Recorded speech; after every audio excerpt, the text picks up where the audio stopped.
नमस्कार। आज के डीप डाइव में हम गोता लगा रहे हैं एक बहुत ही कह सकते हैं छोटे लेकिन बेहद गहरे स्रोत में। हाँ, ये महान कवि रहीम का एक प्रसिद्ध दुआ है। बिल्कुल, स्रोत भले ही छोटा सा लगे, पर इसमें जो ज्ञान और शिक्षा पर बात है वो सदियों पुरानी है, लेकिन आज भी उतनी ही जरूरी लगती है। हाँ बिल्कुल, कालातीत है एक तरह से।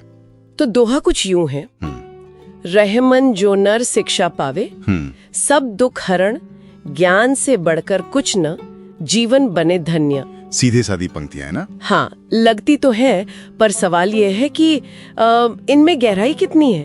क्या ये सिर्फ अक्षर ज्ञान की बात है या कुछ और? देखिए, यही बात है, पंक्तियां सरल हैं, लेकिन रहीम यहाँ कमाल का काम कर रहे हैं। वो सीधे तौर पर शिक्षा को जोड़ रहे हैं दुख हरण से, मतलब दुखों की नाश से। अच्छा। और फिर कहते हैं कि ज्ञान से बढ़कर कुछ नहीं है। वही है जो जीवन को धन्य बनाता है, मतलब सार्थक, कामयाब। तो यहाँ ये समझने वाली बात है कि क्या ये सिर्फ स्कूल कॉलेज वाली पढ़ाई है? मुझे लगता है उससे कहीं ज्यादा। शायद रहीम शिक्षा को एक प्रक्रिया की तरह देख रहे हैं, मतलब सीखने का अमल। ओके। और ज्ञान वो है जो उस सीख से उपजता है, वो समझ, वो विवेक। ये वो समझ है जो हमें मुश्किलों का सामना करने की ताकत देती है, सही गलत में फर्क करना सिखाती है। हाँ, ये दिलचस्प नुक्ता है।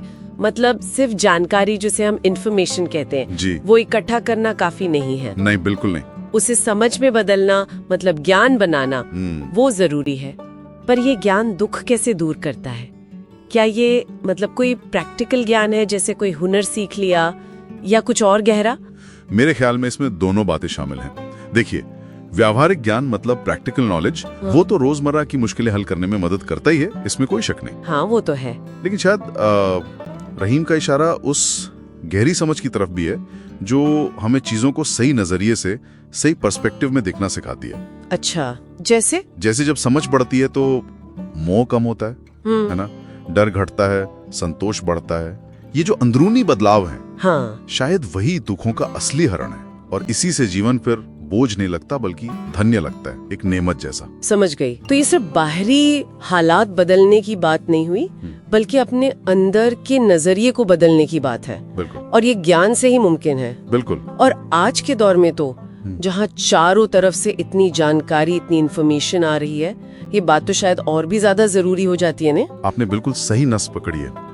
आज हम सूचना के, मतलब इंफॉर्मेशन के सागर में तैर रहे हैं। हाँ। लेकिन सवाल यह है कि क्या वो ज्ञान है जिसकी बात रहीम कर रहे हैं? अक्सर हम क्या करते हैं, जानकारी जमा करते जाते हैं। हाँ, बस स्क्रॉल करते जाते हैं। वो कहते हैं ना, इंफॉर्मेशन ओवरलोड, सूचना अधिभार। हाँ बिल्कुल।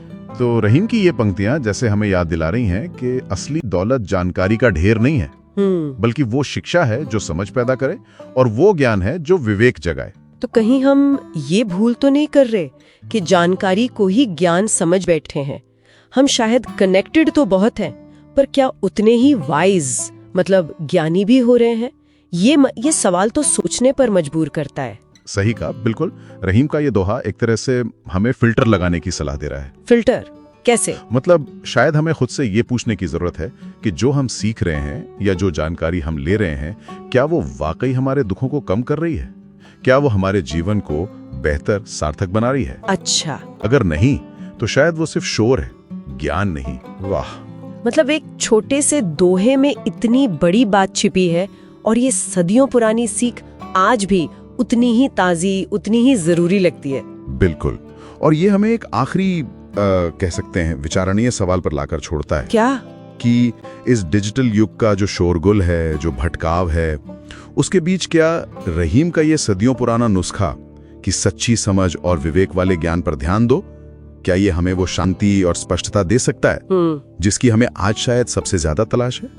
ये यकीनन सोचने वाली बात है, बहुत गहरा